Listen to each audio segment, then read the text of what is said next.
content and storytelling track. But without further ado, over to Caitlin from Rosetta Stone. Good morning. Can you all hear me all right?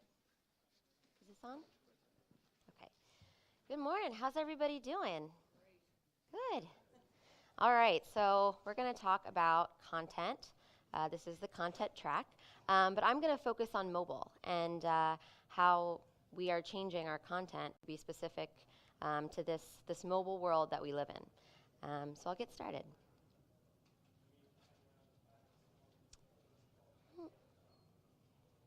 Whoop.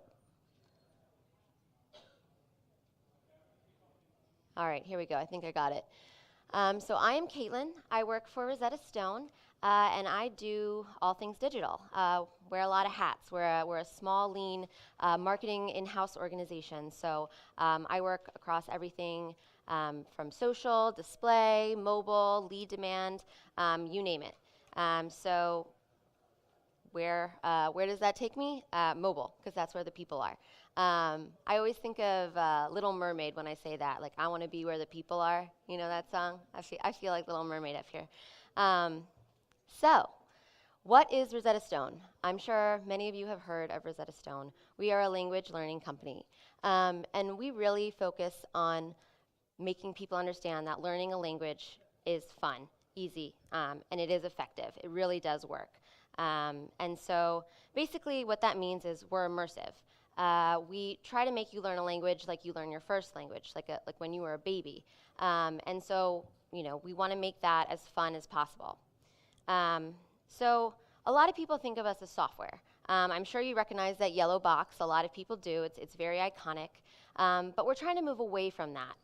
We really want people to think of us as an application, not just CDs. I don't even have a CD-ROM in my computer anymore, so I think a lot of people don't either. So we really need to be where the people are, which is on your mobile phone for the most part. Tablets as well. You can see we also still have it available on a laptop, but really what we're focusing on is that mobile experience.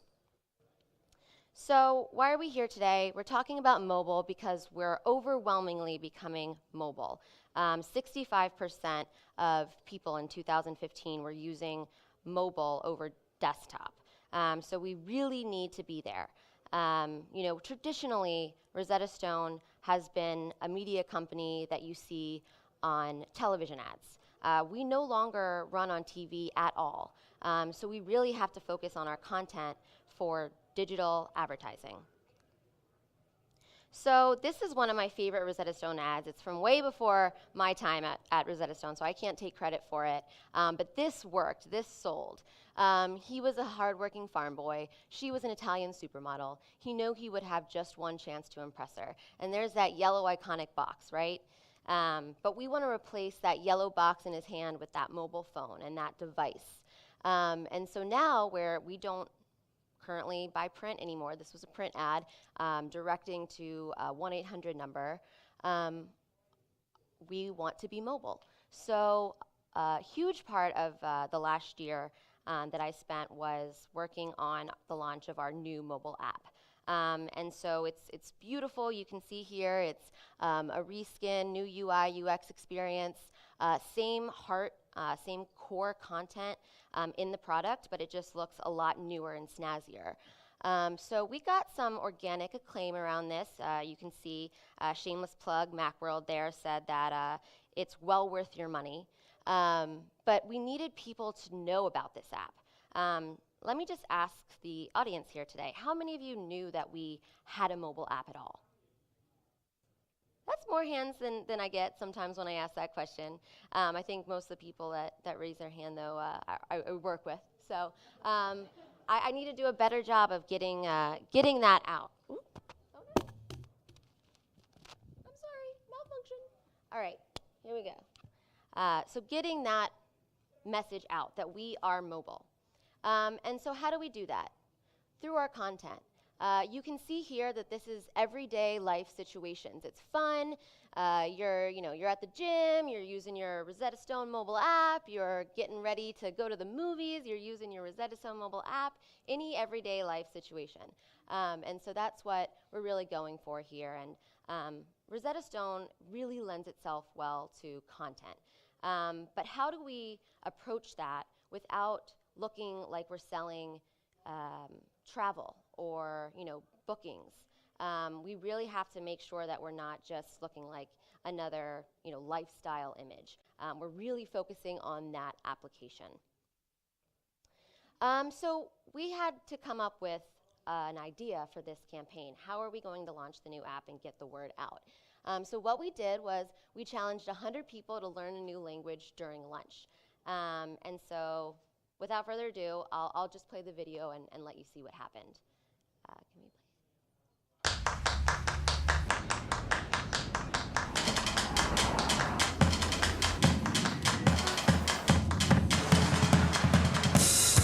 Hold that right there. Boom.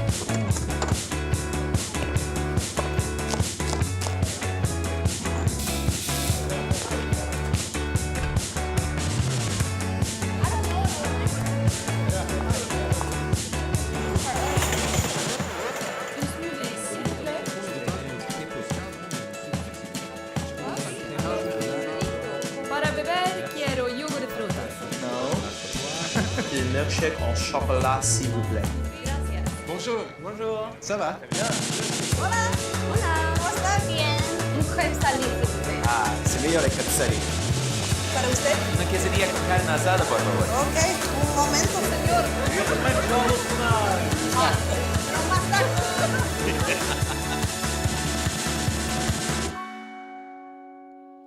I love that video. It's so fun. So basically what this is about is we had a food truck challenge. So this is all real. This is real people. These are not actors. We did not pay anyone to do this. We had a food truck challenge in Portland, one day event, and we had folks come out, and what we said was, hey, if you can take 5 minutes and learn how to order your lunch in another language, we'll give it to you for free. And so the idea around this was that it's not scary, it's not intimidating. You can just use your application for 5 days or for 5 minutes a day, and you can really make progress and get talking. It's not about speaking, it's just about getting to that moment of being able to say a few words or phrases, and that leading to really enjoying the product and continuing your learning in a real way. So we had to get this out. So I had to create a media plan, right? And so this is around driving mobile application downloads. So we actually have the app available for free in the App Store. It doesn't cost any money, no credit card necessary, and you can start using our content. And so this was a way to get people's attention and get people using the app. So how did we define success? We had to come up with some success metrics. And so the first thing I wanted to do was make sure that we were truly engaging. And I'll go into all of these in a moment. And the second principle was to build experiences that are unique and relevant. And thirdly, we wanted to provide incentive to make sure that people want to keep coming back. So being engaging, this comes back to wanting to be where the people are, right? So we want to be on social networks. This is where people are spending their time. We know this. This isn't new to anyone. Facebook, YouTube, Snapchat. I can't say that we've gotten really into Snapchat yet, but it's coming. And that's really exciting to me. I'm a big Snapchat user personally, so I don't know if anyone else is. And then Instagram and Twitter, of course. So we're going to be social. We just had a wonderful panel on native. I really enjoyed that. We are becoming more native as well. We're looking at content from a native perspective. And then also video. Creating video for true digital video experiences, not just thinking about what we would want to put on television. So social. We have presence on all these channels. We got into the social game early on. I think we were one of the first 10 advertisers on Facebook. So that was really exciting. That was an exciting time to be at Rosetta Stone. But we continued that growth. We have over 3 million followers, which is really huge. And so we have Facebook, Twitter, YouTube, and we're consistent across all channels. So when we went to market with this, anywhere you went, you would see this food truck challenge, and you could figure out what it was all about by visiting any of our channels. So Instagram, this was kind of new to us. This was our first real Instagram campaign, and coincidentally, Instagram Stories launched the same day that we launched this campaign. So we were able to tease up that campaign while we were in Portland, while this was filming, and that was really exciting because that was something new to us. So we didn't know too much about it. It was kind of untested, but we were bold. We just went for it, and we were really authentic about that content that our followers were seeing on that channel. Video. So like I said, we don't want to repurpose things that we've already created for television and put it in a video unit on a digital platform. We want to create it for digital. So that's taken some time to really understand and work with our creative team to build for digital. So you have to be thinking about these new formats that are out there. You've got to be square. You've got to do vertical video. Like I said, Snapchat, that's really where I think the birth of vertical video came from. Length. You don't have about 1, 2, 3 seconds to really captivate the viewer and catch their attention, or else they're going to click out or they're going to go on to the next thing. So right away, right in those first 3 seconds, you really have to be captivating and catch their attention. And then audio, with Facebook and these different channels that everyone's on, they're not trying to be intrusive, so they're not going to automatically play your video with sound.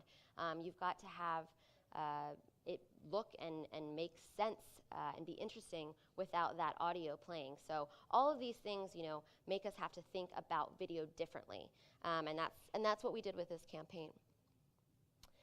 So here's native. You guys just learned all about native, so I won't bore you too much with my key points, but it really rings true. It's about that authenticity. Improve the reader's experience. You want to be in article, in content, really making sense and being relevant to what that content is. And it is sponsored, but it doesn't have to look that way. It can read very much in the voice of the content you're already taking in. So number 2, build experiences. We're all about building experiences at Rosetta Stone. We know that we can't just show you a video and have you come back to a buy now page with a big price and strike through and just hit that buy now button. We'd love that, but we have to entice you a little bit more. So we, for this campaign, created an engaging experience that was the food truck challenge demo you see here. So instead of just throwing you into the content, how to say hello and goodbye in this new language, you actually got to see what it would be like to order these tacos or order this crepe in French. And so the whole demo experience was teaching you how to do this. And so it was extremely relevant and made a lot of sense from end to end with that advertisement. And then thirdly, we have to provide some incentive. Even if the content is extremely engaging, if you watch it and you're like, oh, that's really cool, I really enjoyed that. If you don't click through, if you don't come back to our website, come back to one of our channels and continue to engage with us, we've lost you, and that's not a win for us. So what we do is offer a free download. So you can go to the App Store and download it for free and start using the content right away. Of course, at a certain point, we will cut you off and say that you have to pay to continue using it, but we feel that we give you enough that at that point, you're going to want to convert and become a paying customer and use that app throughout. And so that means that we've done our job. So if you don't convert, at the end of the day, we did get your email address so that you, if you sign up, so that we can re-engage with you through email and other channels to bring you relevant content throughout and keep you coming back for more. So that's a win to us, and that's how we really measure success. So without giving too much away, we are a public company. I will show you the green. With this campaign, we were able to see some really, really, really great results. Now, we were going for reach here. We wanted people to be aware of what we were doing on mobile. So that impression increase, that's huge for us. 28%, that's really big, and we felt great about that. We also increased our visits. So not only were people aware, but people were interested, and they were coming to our website. And again, like I said, once we get that visit, we can remarket you and make you come back and hopefully purchase. And then we increased our sign-up. So that was both with mobile web and mobile app. People giving us their email, and that's golden for us because once we have your email, that's our bread and butter. We can bring you down the funnel in a real way. So that's my presentation. I think I went through that pretty quickly. So I have some time to answer some questions. Does anyone have any questions for me? I think they're getting the mic ready. Okay, great. Have you used the product? A little bit. Great. I was wondering what you found the most successful channel partner for acquiring downloads. Sure. And I'll be honest. I'll say partner names. So we really work with Facebook in a real way to drive these installs that are very effective CPI, cost per install. And so not only are you getting that awareness out there, but you're only paying per install. And that's been a huge part of this campaign's initiative. You mentioned that you were developing ways to re-engage people who maybe weren't coming back. Can you talk about that a little bit more, about what kind of content you were providing and how you knew what they might be interested in or why they stopped engaging? Sure. So there's a lot of different mediums that we re-engage on mobile. We do mobile web and mobile app. If we're going to talk about the app specifically, it's all about remarketing. So whether or not we have that email and we have that download, once we have engaged with you, we know exactly what you did. If you didn't watch the full video, we'll re-engage you with that video. If you did watch it, we'll send you to the next experience. We'll show you something situational. And we'll keep re-engaging with that same content, but in a different way. So it's the same theme, but if we know that you've already seen something, we'll show you the next piece of it. And if we do have your email, for example, we'll remarket you through an email channel and just elaborate on that content. If you have downloaded the app, we'll re-engage you with push notifications and in-app messaging to continue that conversation. Are there any more questions? Oh, yep, sure. How did you go about deciding on the budget for the food truck campaign? And then once you decided on the budget, how are you reporting to it to the people you report to or your internal teams? Sure. And when you say budget, sorry, do you mean the actual production of the video? Yeah, so that's tough. Again, like this is a new campaign for us. This was almost like guerrilla marketing, where we hoped that people showed up, right? So we went out for this event and we did a lot of marketing for it, but we didn't know if anyone was going to come. But as you can see, it was full of happy faces. So this was a very lean budget that we used. For the most part, what we were paying for was the food and the trucks and the space. But we have an in-house team that filmed this, and we did it in a really agile way. So we were able to see a huge amount of return on investment with this kind of campaign.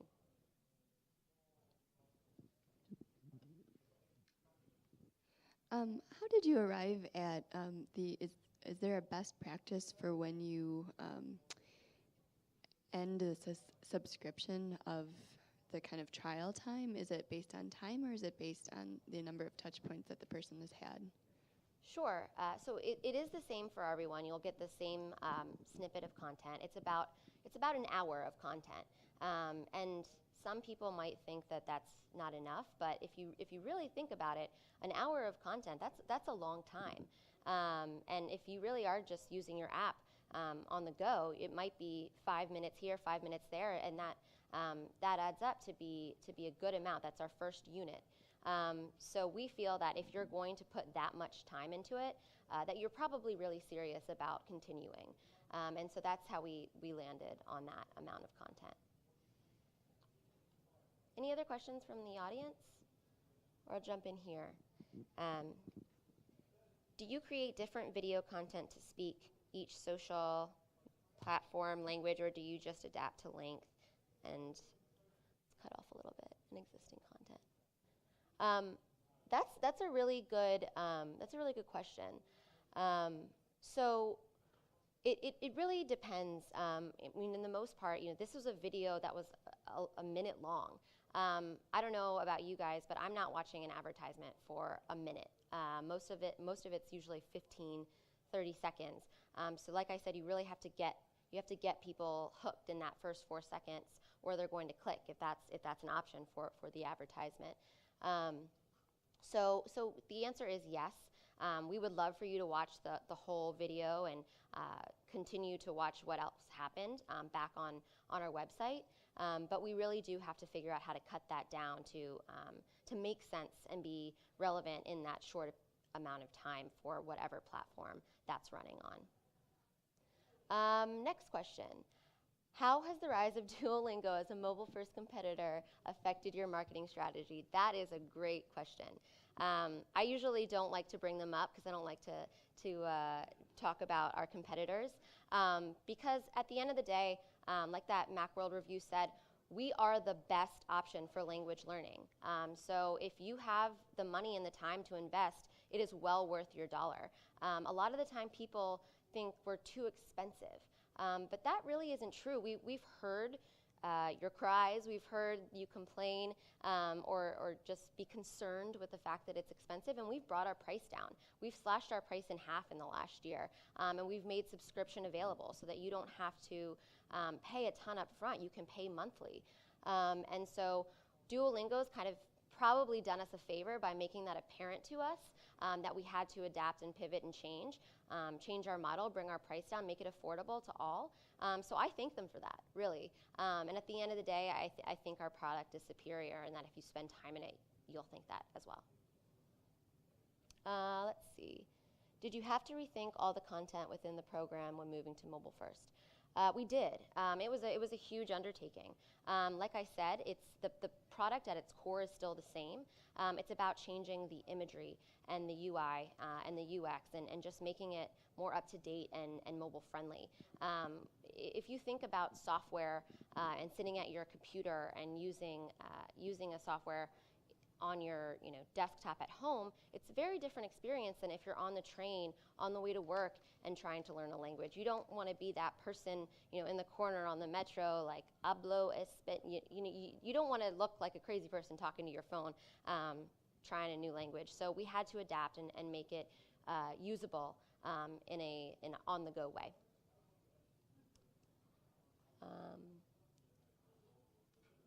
Can you discuss KPIs you use to show the success of your content strategy? Yes, I can. Just to keep it very high level, we are still very much a performance marketing company. Our team is all about driving performance and results. So while we were trying to go for awareness and brand marketing, at the end of the day, we still have to report back on our metrics, and not just engagement, but also how many visits did we drive, how many conversions did we see. So everything that we do, we're thinking about that funnel and that end result. And our KPIs at the end of the day are going to be return on investment, profitability. How do you get around the clickbait conundrum and produce high quality, relevant content on a consistent basis? I really think that the presentation kind of answers that question for itself. It's about being relevant in those ways that aren't just a ton of display advertisements that are hitting you over and over and over again that you're going to either ignore or feel bombarded with. It's placing that content in a place where it's going to grab your attention, and if it doesn't, then it's not right for you, and that's okay. But hopefully we're targeting in a way that will hit the right people who really do want to see that message. This is a really good question. Do you use mainly English or other languages in the video as well? So this was a North American advertising campaign. So this went only out to mostly the US and the rest of North America. So we were focusing on learning a language that isn't English, assuming that you're speaking English and you want to learn Spanish or French. We focused on Spanish and French in these because those are our most popular languages. And so it also lent itself really well to food, right? Tacos and crepes, who doesn't love those things? But we also are a global company, so we are thinking about people learning English as well. That's a huge market. And so we think about those for different campaigns, right? We have to advertise differently to different markets. So while this was for North America, we could do something similar for folks that we want to teach English, who may be Spanish native speakers or the like. Are you responding in your marketing to the emergence of translation apps? That's a really good question. Like I said, we're immersive. We teach without translation. So the idea is not that you're studying a grammar book or you have these vocabulary charts and things like that. You're actually learning it like you're there, like you're immersed in the culture and learning it like you did your first language. So we avoid translation. We don't see that as a competitor. That's going to aid you in your learning journey. And also, if you're just translating, you're not really learning the language. We want you to really start speaking the language and become fluent, not just translating for a few different experiences, where's the bathroom, things like that. Did you include more traditional text-based content, e.g. blogs? If not, do you still develop text-based content for other campaigns? That's a good question. We've kind of moved away from blogs, and our content really is video.